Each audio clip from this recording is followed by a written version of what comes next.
नमस्कार, मैं doctor Rupa Manglani, associate professor political science department में। हमारा आज का टॉपिक है राज्य विधानमंडल। तो राज्य विधानमंडल का जहाँ परिचय देखें तो भारतीय संविधान में प्रत्येक राज्य के लिए एक विधानमंडल का उपबंध है। प्रत्येक राज्य का विधानमंडल राज्यपाल तथा एक या दो सदनों से मिलकर बना है। राज्य व्यवस्थापिका के प्रथम अथवा निम्न सदन को विधानसभा तथा द्वितीय या उच्च सदन को विधान परिषद कहा जाता है। कुछ राज्यों में राज्य विधानमंडल के 2 सदन हैं, लेकिन भारत में अधिकांश राज्यों में एक ही सदन है। तो आइए देखते हैं विधान परिषद एवं विधानसभा का संगठन किस प्रकार होता है, निर्वाचन कैसे होता है, संरचना किस प्रकार होती है। तो पहले हम देखेंगे विधान परिषद के बारे में जानेंगे। तो राज्य विधानमंडल की संरचना को अगर देखें तो मैंने आपको बताया कि राज्य विधानमंडल का जो उच्च सदन है विधान परिषद, जिसमें नाम निर्देशित एवं परोक्ष रूप से निर्वाचित सदस्य होते हैं। राज्य विधानमंडल का निम्न सदन विधानसभा होता है, जिसके सदस्य सार्वभौम वयस्क मताधिकार के आधार पर निर्वाचित होते हैं। राज्य विधानमंडल में राज्यपाल एवं विधानसभा शामिल होते हैं। जिन राज्यों में द्विसदनीय व्यवस्था है वहाँ उच्च सदन विधान परिषद और निचला सदन विधानसभा है। जहाँ तक राज्य विधानमंडल के गठन को अगर हम देखें तो संविधान में राज्य के विधान परिषद के गठन एवं विघटन करने की व्यवस्था है। संसद विधान परिषद को गठित कर सकती है। इसके संबंध में राज्य की विधानसभा में एक पूर्ण प्रस्ताव पारित होना आवश्यक है। तो विधानसभा जो है वो प्रस्ताव पारित करेगी कि भाई हमारे राज्य में विधान परिषद की आवश्यकता है, लेकिन उस पे जो अंतिम मुहर है वो संसद ही लगाती है। तो विधान परिषद के गठन को अंतिम रूप दिया जा सकता है। अधिकांश राज्यों में एक सदन है, जबकि कुछ राज्यों में 2 सदन भी मौजूद हैं। राज्य विधान परिषद की संरचना को अगर हम देखें तो संविधान के अनुच्छेद 171 के अनुसार राज्य विधान परिषद के सदस्यों की समस्त संख्या उस राज्य के विधानसभा के कुल सदस्यों की संख्या के 1/3 से अधिक नहीं होनी चाहिए, किंतु किसी भी दशा में विधान परिषद के सदस्यों की संख्या 40 से कम नहीं होनी चाहिए। तो इस प्रकार न्यूनतम सदस्य संख्या 40 से अधिक होनी चाहिए, लेकिन वो विधानसभा के कुल सदस्यों की संख्या के 1/3 से अधिक नहीं होनी चाहिए। संसद को विधान परिषद के गठन के संबंध में कानून बनाने का अधिकार है, किंतु जब तक संसद ऐसा न करे तब तक विधान परिषद के सदस्यों का निर्वाचन अप्रत्यक्ष रूप से एकल संक्रमणीय मत पद्धति द्वारा होता है। सदस्यों का निर्वाचन निर्वाचक मंडल के द्वारा होता है। तो निर्वाचक मंडल में कौन कौन होता है वो हम अगर देखें तो विधान परिषद के निर्वाचक मंडल में जो सदस्य होते हैं उसमें कौन कौन शामिल होते हैं। अगर उसकी संरचना को देखें तो पहली बात ये है कि राज्य की नगरपालिका, जिला बोर्डों और अन्य स्थानीय प्रतिनिधि संस्थाओं द्वारा विधान परिषद के जो कुल सदस्य हैं उसमें से 1/3 सदस्य चुने जाते हैं। तो 1/3 सदस्य तो हो गए राज्य की नगरपालिका, जिला बोर्ड एवं अन्य स्थानीय प्रतिनिधि संस्थाओं द्वारा चुने गए। इसके साथ ही राज्य के किसी विश्वविद्यालय में स्नातक नागरिकों के निर्वाचक मंडल द्वारा सदस्यों के बारे में भाग का भी निर्वाचन किया जाता है।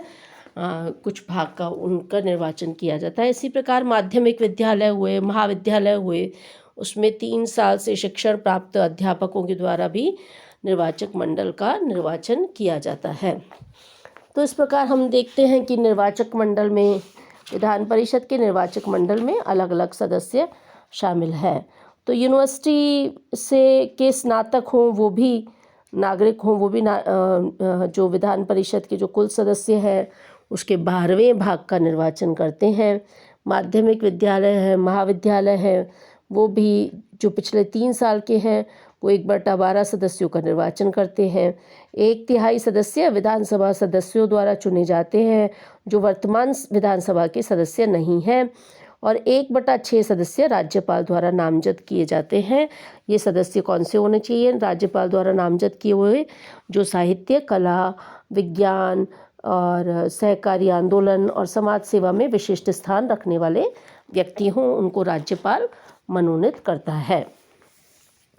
तो संविधान सभा में राज्य के दूसरे सदन के जो है उसकी आलोचना भी की गई थी और ये कहा गया था कि भाई इसमें जनता का प्रतिनिधित्व नहीं होगा, यह विधायी कार्यों को विलंब कर देंगे और खर्चीली व्यवस्था है, अनावश्यक है, ये सब कहा गया था।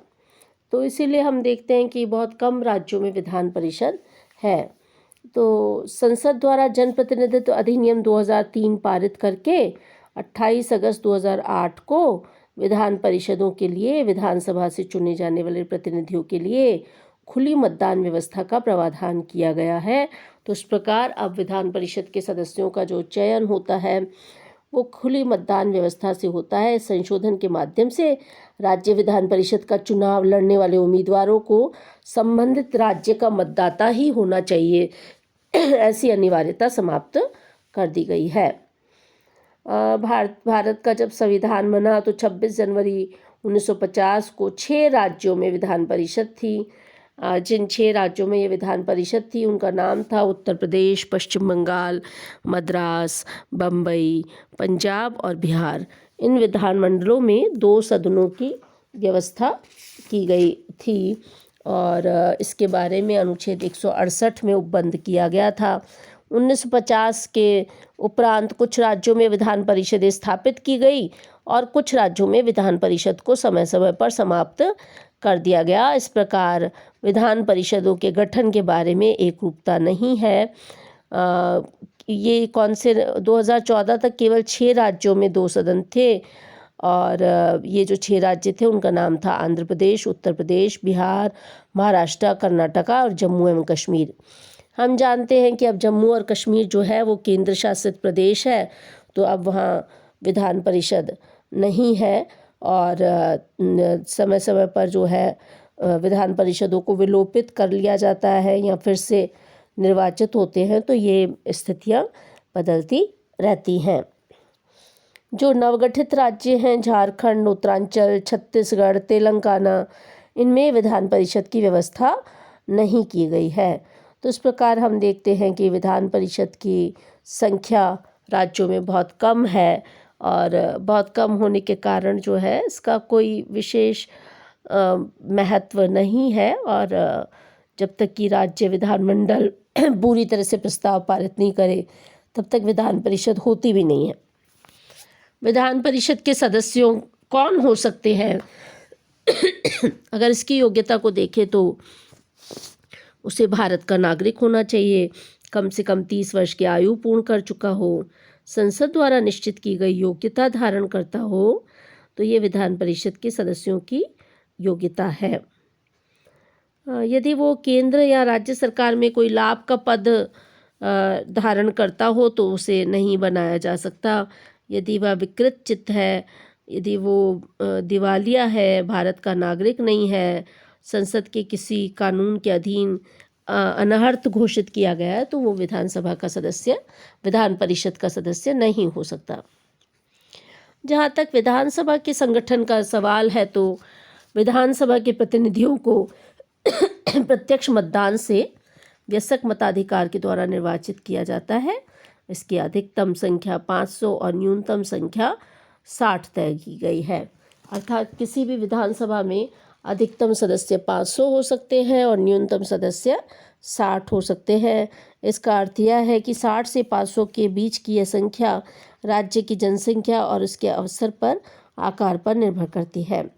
यद्यपि अरुणाचल प्रदेश, सिक्किम और गोवा के मामले में यह संख्या 30 थी तथा मिजोरम और नागालैंड के मामले में यह संख्या 40 और 46 है। उल्लेखनीय है कि सिक्किम और नागालैंड विधानसभा के कुछ सदस्य अप्रत्यक्ष रूप से भी चुने जाते हैं। इसके साथ ही राज्यपाल आंग्ल भारतीय समुदाय के एक सदस्य को नामित कर सकता है विधानसभा में, यदि समुदाय का प्रतिनिधित्व सदन में प्राप्त नहीं हो। मूलतः यह उपबंध 10 साल के लिए था, लेकिन इसे हर बार 10 साल के लिए बढ़ा दिया गया है। 95वें संविधान संशोधन 2009 से ये जो प्रावधान है 2020 तक के लिए बढ़ा दिया गया है।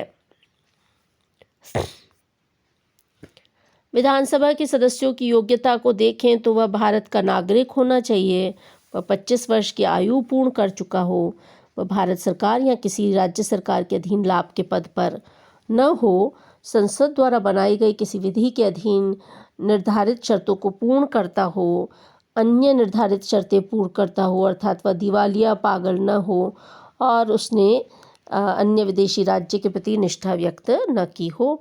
ये सब विधानसभा के सदस्यों के लिए योग्यता है। तो इस प्रकार हमने देखा कि विधान परिषद एवं विधानसभा के सदस्यों का संगठन क्या है। बहुत ही महत्वपूर्ण टॉपिक है और आप इस टॉपिक को प्रिपेयर कीजिए और हम विधान परिषद राज्य विधानसभा के सदस्यों की संख्या की एक लिस्ट भी मैं आपको इस पे डालूँगी, वीडियो में डालूँगी। जहाँ तक विधानसभा की अवधि का सवाल है, विधानसभा का कार्यकाल 5 साल है। आपातकाल में 42वें संविधान संशोधन द्वारा इस अवधि को बढ़ाकर 6 साल किया गया था, लेकिन फिर से अब इस अवधि को घटाकर 5 साल कर दिया गया। राज्यपाल राज्य विधानसभा को समय से पहले भी भंग कर सकता है, ये राज्यपाल का विवेकाधिकार है।